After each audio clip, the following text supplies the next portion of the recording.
If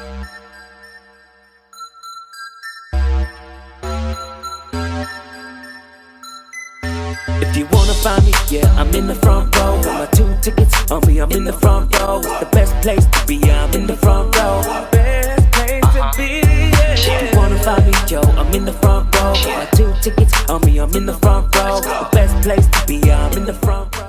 What's up, y'all? Welcome back to the In the Front Row YouTube channel. I am your host, Dylan, and I have my co-host, Paul, Shireen, and Danny all along with me, and we have a lot to get into, starting with the NBA. The Lakers and Nuggets in the Western Conference Finals are in full swing. The Lakers winning the last game, guys, Game 4, 114 to 108 to take a 3-1 series lead and put the Nuggets on the brink of elimination. Remember, the Nuggets have been down 3-1 in their previous 2 series against the Jazz and the Clippers.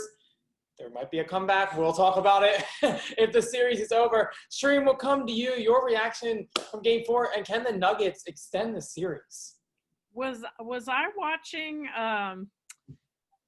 old Miami Heat game? I mean, I forgot it. I don't know why. Jamal Murray, is that his name? Yeah. Murray. Yeah. What the heck? How does that guy get the ball in the basket? I mean, it was Dwayne Wade to me. Dwayne Wade falling back, throwing the ball as he's falling to the court, and the ball goes in and gets a foul on top of it. I was watching this stuff going, are they going to win this game? Because, LeBron kept taking that ISO play and dribbling to the last 3 seconds, and it didn't work. It wasn't working. So finally they fixed that. And why didn't they play? First of all, why didn't they play zone? That worked the last time. And Dwight Howard, where was he? Where'd he go? He was such a beast. So those are my questions, but I'm glad they won. So I was like, oh, thank God.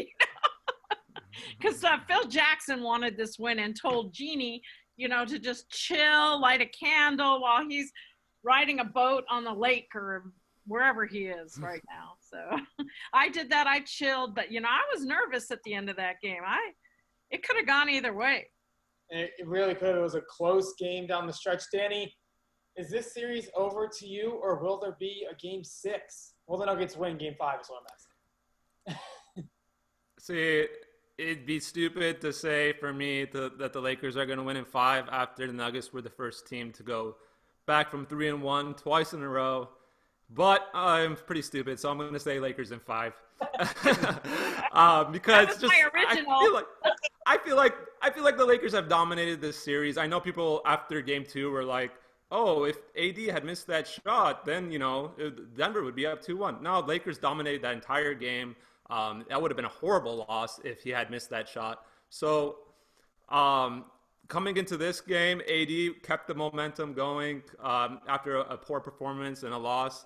He matched Murray. Murray was making spectacular shots from every angle. I mean, I'd never seen someone make some of those shots, like left hand falling. Like, it was unbelievable. Oh it was like, he's just throwing it up there? No, he's been doing this all playoffs. Right. He's made a leap in the playoffs, unlike anyone I've seen in a while. Just from the regular season to the playoffs, he arguably has played better than anyone else in this playoffs with multiple 50-point games. And AD matched him, though. AD, from the start, he was on fire. He ended up 34 points, 10 for 15. He hurt his ankle at the end. I was a little concerned about that. Oh, my God. Were you holding your breath? I was more than holding my breath, yes. I was like, but we're gonna get to a little Boston, Miami, and I think that helped the fact that the results there gave him a little extra rest, and so I'm happy and I'm excited for Game 5. Yep, Paul, your reaction to the Lakers winning Game 4. I know you were saying that the Lakers have a commanding hold in the series last show. Well, the game went. LeBron is the difference of that game at the end. He wasn't playing well offensively the second half, but when he went and played defense on Murray, it changed the momentum. It gave Murray a little more size to go over. And, LeBron is very athletic, so he kept, the athleticism. And so it was hard for Murray it was difficult not to be able to do what he was doing before with LeBron. Now, if LeBron would have came a little bit earlier in the quarter or third quarter, it wouldn't have been such a surprise. But the time he went, it was middle of the fourth quarter. It was heated. So it was a great move on LeBron's behalf because he wasn't playing offense at all. So he did his best job of playing defense. So I think that really was a change of the game because Murray was giving them the business before that. AD played well. All these people played well, but Murray was giving them the business, and it was hard. And they were up, and they were coming up, and they made some good shots. So I think LeBron with the defense and really would change the game, change the momentum of the game, and then everybody else got into it, and 6 points. Hey, Dylan. So we're all Laker fans here, besides you, right? Maybe. I don't know. Yeah. Okay, so let me ask you this because maybe. all the talk on the internet, on the Twitterverse is that the Lakers were gifted this game by the refs. Is that the impression that you had about watching the game, or do you think it was a fairly called game? I know a lot of complaints. I was watching even the post-game show after Inside the NBA. There was questions about the officials. I don't think it was the best officiated game, but I don't think it was the crucial impact on the game. I think that maybe both ways the game was not officiated well. I know the Nuggets were reported that, or people reported that the Nuggets possibly were going to go to the league office after Game 4 to complain about not getting calls or not getting to the free throw line enough. I know the free throw differential, I don't know the exact statistic, but I don't think it was as jarring as people would expect it for them to go to the league office, but I think it could have been officiated better as a whole. I think it was, to add to that, it was a lot to a little. The Lakers had a lot of free throws to a little. But, I think, again, one of the biggest things, and it was kind of close, LeBron fouled Murray going to the basket. Yeah. He fouled him. It was and I said, wow, that's a foul. Well, okay. And that kind of changed the momentum too, because it was the, last couple of minutes, and, you do something like that, that does change. Imagine he going to the free throw. Yeah. And maybe complaining to the refs, to the league office works, because before that game, the Lakers had complained that LeBron wasn't getting enough calls. So maybe it works. LeBron didn't get a call there, and maybe Murray is going to get all the calls next game. We'll see. I don't think it's enough to go to the league office for, and LeBron gets calls all the time. So let's Didn't he be flop fair. a little bit though? Like he got an elbow, but then all of a sudden it was like he kind of flopped, and then I forgot who it was on the other side. He kind of flopped too. He got the elbow, and then boo! All of a sudden it's delayed reaction. Serene, basketball has become soccer. There's no way. There's no going back. There's no going back. Kobe wins an Oscar there. flopping a little. Everybody wants one. Yeah, free throw differential was 30-23. The Lakers had the advantage in that category going to the line. Like I said, the Nuggets were reported I don't know if they actually made a decision to go to the league office, but it was a rumor flying around. I think Mike Malone's going to have to make some adjustments. Nikola Jokic, only 16 points in Game 4. And if you are the superstar or one of the two superstars on the team that have emerged that have led you back from 2 3-1 deficits, you're going to have to play a little better than 16 points or score a little more than 16 points. I think Jamal Murray finished with 32, obviously down the stretch. LeBron James in clutch time, I think he was 0 for 2 against LeBron James in clutch time, whatever they categorize that as. So it's going to be something to watch. But one thing about Jamal Murray, he plays when he's down. And that's why I'm interested to see now that they're down 3-1 for the third consecutive series.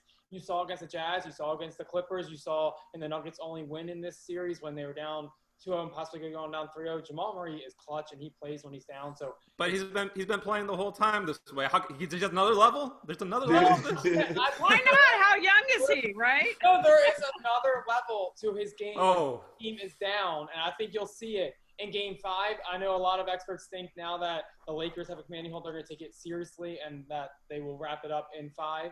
Just because they've seen what's happened in the past 2 series. The Nuggets are resilient and they don't give up, and I'm sure Mike Malone will make some adjustments. So we'll see in Game 5 if the Lakers advance to the finals. We're going to move on to the Eastern Conference Finals because that's a little more exciting after Game 5's results. The Celtics defeated the Heat 121-108 to force a Game 6 and put the series 3-2 now in advantage of the Heat. Guys, the Celtics aren't going away. They were feeling it tonight. Yeah. They were feeling it. And you could tell that, like, Jimmy Butler had a low production tonight. And for some reason, Brad Stevens pulled out Ennis Cantor and left Theus in there, and I think it was a good call on his part. I don't know why. I mean, Ennis Cantor was scoring, and I mean, and then the Heat, they started Solomon Hill, who's gotten a lot of crap for looking like he's been on an island for a long time during quarantine, and Andre Iguodala, and those two are both Arizona Wildcats. I just have to point that out. And they look good going in. I mean, Solomon Hill has all the skill in the world, but he kept getting traded to different teams. He was great on the Pacers. I don't know what happens. This stuff happens to players, and people count him out. But, Spoelstra had, felt like he could really play, and he did a really great job. And I think it threw a loop a little bit for the Celtics, but then he pulled them out. And then the Celtics, they just felt it. They felt it. Jason Tatum was hitting threes left and right, drawing fouls, and Brown was doing the same thing, so I don't know. Yeah, I thought the key was that they contained Tyler Hero. Last game, Tyler Hero came out and had the game of his life. 37 points, was just on fire. He looked like a young Ray Allen out there. He looked amazing. And it's kind of unrealistic to expect a rookie to continue to play at that level. I thought the Celtics, they did a good job on him. And then Tatum was key. Tatum took over the game. If you want to be a superstar in the league, you got to take over in the big games. He's only 22 years old, and he's already, he's already on the path to becoming a real big-time superstar in this league. And I was really impressed by him. And I said the Celtics are a dangerous team, and it's not going to be an easy series. I can definitely see this series going 7, even after a 3-1 lead. Paul, we're coming to you. Your reaction. Well, same thing. Boston always, in the whole year, had a great team, and they played well. Miami went cold third quarter, and when they went cold, Boston got hot, and they start getting that little bounce about them. And when you get that bounce and you're on that level, you feeling it. Your back's against the wall. Also, you down 12 points going into basically what it was about 8 after going into the third quarter. And then you're back against the wall. If Miami could have hit a couple of shots in the third quarter to stop that momentum, it might have been different. But they couldn't make it. They were going down making. Like you said, Tatum played well, and when you're back against the wall, this is what you got to do. You got to win, and they knew they had to win, and they knew they had to play hard, and that's what they did. So, I mean, hats off to Boston. I think now they come back. What they play against Sunday? They play Sunday, right? I think so. Yeah, so I think they play Sunday, and I think it's going to be a good game. So get your Sunday dinner ready. I think it's going to be a good one.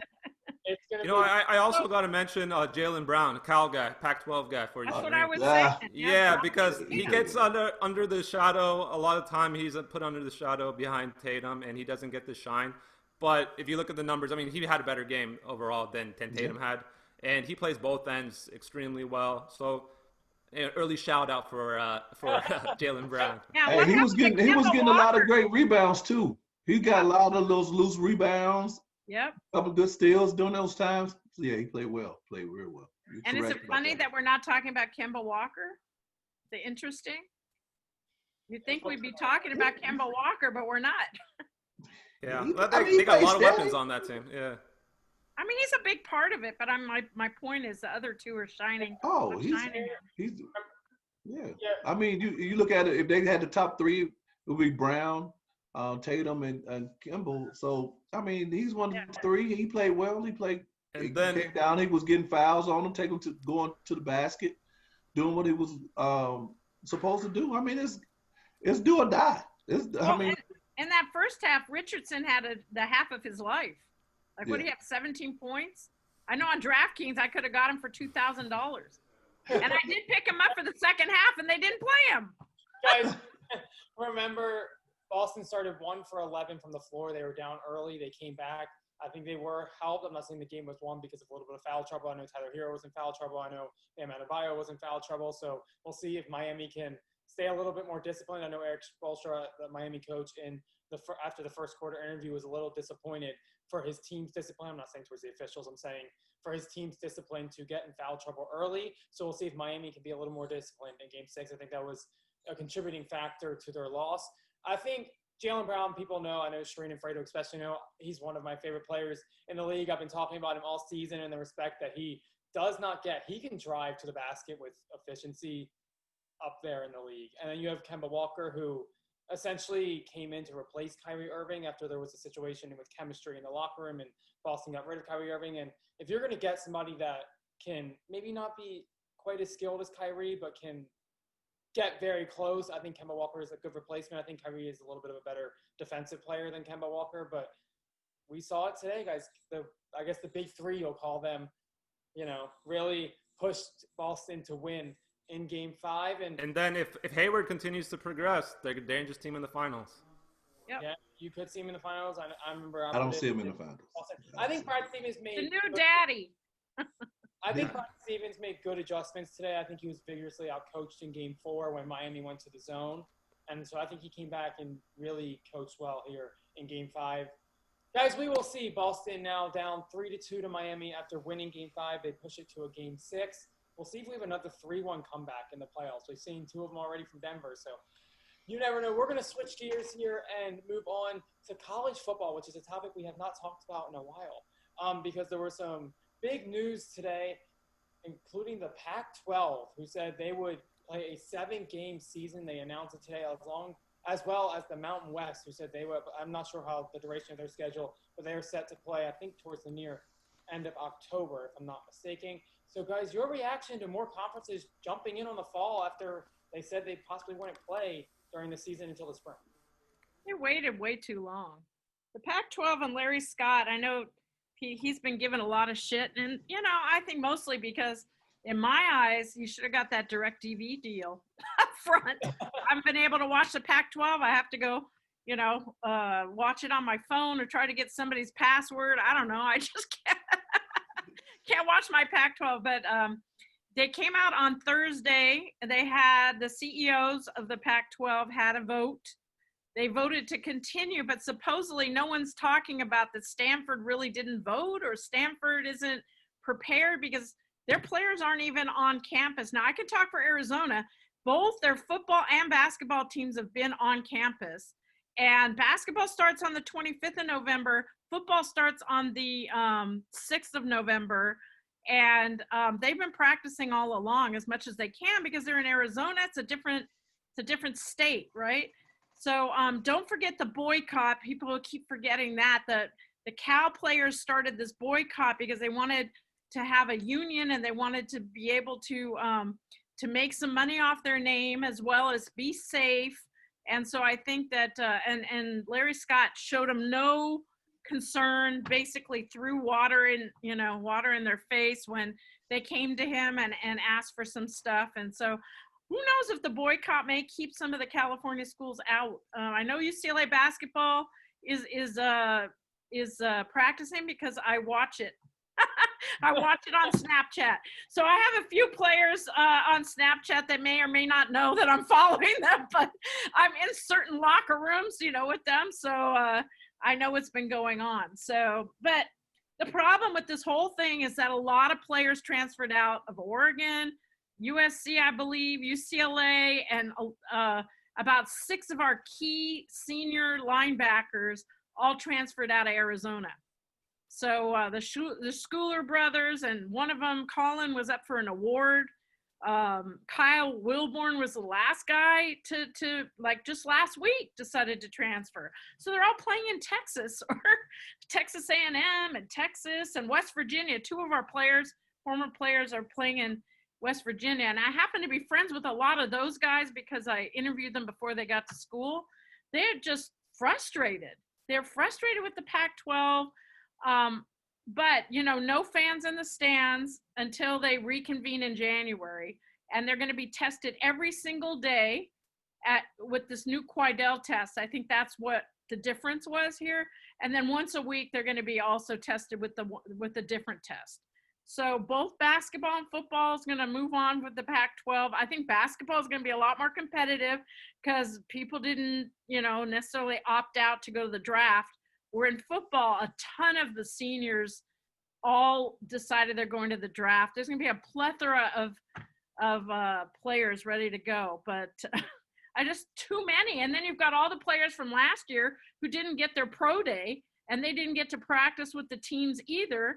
So you've got all those players, they've been working out. Then you've got all the new players that have dropped out because they weren't going to play this season. And the NFL is just going to be completely saturated. It's time for us to have our own development league for football. Who's in? Hey, that's something. What do you think, Paul? We're going to start a D league for the football? No. No. No way. I think really, I'm waiting for the SEC. I'm a SEC. It's time for us to bring a trophy home this year. We didn't get one, so it's been a year, so we didn't get one, so we're not used to that. I think, it's kind of hard, for the Pac team to come in now. I think they did right at the beginning. I think they did right. I think, but that money talks. Yeah. And they seeing all these other conferences coming and still getting it. And that TV, and if you got TV deals, that TV money's there and they pressing you. And there's a lot of pressure on those, the ADs and stuff that way.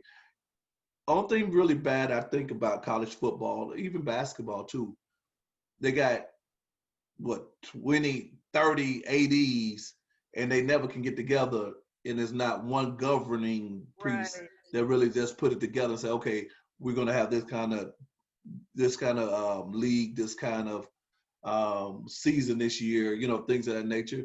And maybe it goes towards that after this year, because this year right here is a learning experience all the way through. So you can't get really mad at him. It's like he was protecting the players and protecting things that were going on.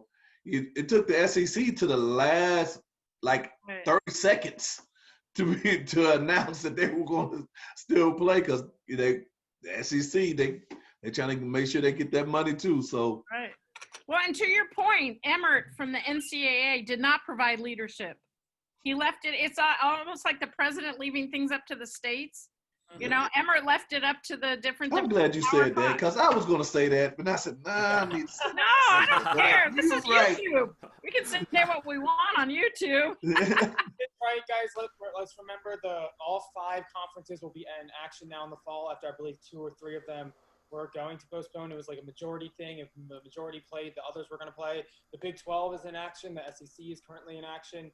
The Pac-12 will be in action at the end of October, I believe. It's going to be ugly. Dylan, I do want to say, I know that, it's not the ideal situation here, and it is going to be ugly. A lot of players dropping out.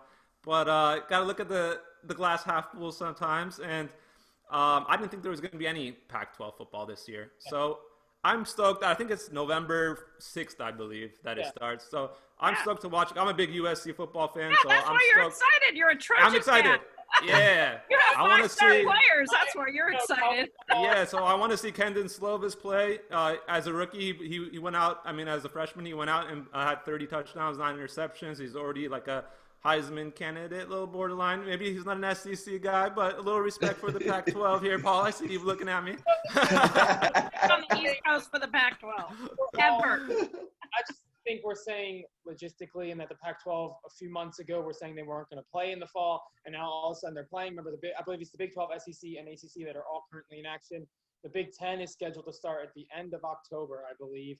They've released their schedule 6 days ago, so that's going to be something to watch as we move forward, guys. College football, it's going to be interesting how the playoff is. Well, to that point, Dylan, I almost said your brother's name. Yeah. Maybe it's because your hair is a little different today. I thought you were Dylan. Dustin. Dylan. So there will be enough games, supposedly, that a Pac-12 team, we will have a championship in the Pac-12. It'll be the home team will be the best team in the conference. and it won't be done at Levi Stadium or any of that stuff, or Las Vegas. We were supposed to go Las Vegas. And Paul, that's going to be the real champion, the Pac-12 champion. That's right. I'm afraid. So wait a minute. For the Pac-12. Question. Wait, huh? Correct me if I'm wrong, but I think. Hey, I want to give a shout out to Kentucky. We're in the top 25, starting off the thing with 23. But we play number 8 Auburn. Good. You always got to throw Kentucky in there. You always got to throw Kentucky. Well, Arizona has like four or five players from Eastern Europe. So do they even speak English? Are they going to understand Sean Miller on the defense? That's going to be interesting. They're great players. They're Euro players, but they don't speak English, I don't think. They don't have to speak English. When they can shoot and pass, you don't have to speak English. Good. They're going to know the F word. That's for darn sure. Watch out. I want to research this. I'm not sure. Watch out for Maryland. They're in the Big Ten. No, I'm just kidding. I believe 4 or 5 years I've opted out. It's gonna be a rough season. We're gonna move forward though. But guys, college football is back. I guess that's a good thing. Well, it's gonna be interesting to see how teams starting at different times or conferences starting at different times is really going to impact, I guess, the landscape of college football and who wins. I know Clemson is still ranked number 1 and the favorite to win the national title. Guys, we're going to move forward to shout-outs, but before we do shout-outs, I do want to say a bit of news item. The MLB is almost to their playoffs. So that's going to be something we're going to be talking about very, very soon. The MLB's last weekend is this weekend. I believe the AL Central is the division you want to watch. I believe 2 or 3 teams are still in. I believe 3 teams from the AL East, I want to say, have made the playoffs, the Blue Jays, the Yankees, and the Rays. So it's going to be interesting to watch a 16-team playoff in the MLB. We'll see how that all turns out. I know they were in discussions to play the AL in one stadium and the NL in another. I'm not sure how far that's gotten, but we're going to move on, guys, to shout-outs. We're looking forward to that. Shireen, do you have a shout-out? I have two. Okay, my first shout-out, and I got to get my shirt ready here. My first shout-out is to Bubba Watson, who is now working for Michael Jordan. And I cannot wait to see what he's going to wear and what that car is going to look like. It'll have some Jordan wheels. Bubba. What? It'll have some Jordan wheels on it. Yeah. And then, I think, who is it? It's not 50 Cent. Who's in the Dancing with the Stars? Nelly. Nelly got some Jordans made to dance in. It has a heel on it. No joke. I got to find the... And what was my second shout out? I forgot. Oh, Mookie Betts. Mookie Betts is the number 1 baseball jersey being sold right now. So could be the MVP. Yes. I hope so. Mike Charles. Didn't he just get paid too? Mookie Betts. And now I MVP. Mookie. I don't want it to say Betts, though. I want it to say Mookie. Sorry, I was thinking like basketball, and there was one division. There's 2 different divisional MVPs. Danny or Paul, whichever one want to go? I'll take a shout out. So I gotta admit I was wrong. Before the season started, I was like, Rondo, really? He's washed up. He's done. Dwight Howard, he's definitely done. No, I'm not a hater. I'm a realist. They've had some tough encounters the last few seasons. They've had some tough seasons with the coaches fighting. The performance on the court hasn't been to par, but I got to admit, playoff Rondo is a real thing. Playoff Rondo, he was incredible. Last game, he went out and what did he do? He went out and had himself a game, 11 points, 5 rebounds, 7 assists, and making all the key big plays at the end. Big deflections, great passes. We needed a third guy to step up. It can't just be AD and LeBron always. We have to have a third guy. And Rondo's been that a lot of these games. And then Dwight Howard. Dwight Howard is probably the most hated Laker, one of the most hated Lakers ever when he left. It was Dwight the Coward Howard. We wouldn't even call him Dwight Howard. But he's totally changed his perception for Laker fans. Laker fans now love him. We see him like a Dennis Rodman type, like getting in people's heads. He got the start, and he produced. His first start of the playoffs, I believe. He got 12 points, 11 rebounds. He was 5 for 6. And in the previous games, it was a little too much for me, the way he was trying to get in Jokic's head. It's like, okay, calm down a little. You got 7 points and 9 fouls the last 2 games, Like, you're playing hard, but you're also costing us some. You're getting them a lot of good free throws for Jokic, and those are going in. So, but last game in a key game 4, he came through. He was big. His energy was big. He had some huge rebounds and putbacks. So, shout out Dwight Howard and Rondo. You guys proved me wrong. All right, Paul, we're coming to you. Your shout out. I'm gonna go baseball first. Definitely got a shout out to the Yankees. Judge is killing it over there. He's killing it from day one since they came back. I'm a Yankee fan on that side. I had to come to the basketball. I had to give it out to LeBron James for changing the course of the game, and that kind of hurt. I love his play. He's super, super, super talented. I think it changed the way that that game ended with him playing defense like that. But then I have to give it to, I got to end it right, Danny. I can't end it wrong without saying something about one of them Kentucky guys. Murray had an excellent game. There it is. He had an excellent game, man. He was giving them business. I just wish he would have got the foul during that time, changed a little bit different, but he's been playing well since this bubble. I think, it's nothing but an upside for him. The rest of his career, as long as he stay healthy. He got a great attitude about stuff. And I think he knows that he's that guy. Dylan, I got one more shout can out. I say one other thing? We talked about Joker earlier. And, how he seemed like he didn't play well the last game. But he got into foul trouble during this game. And it's hard to get going.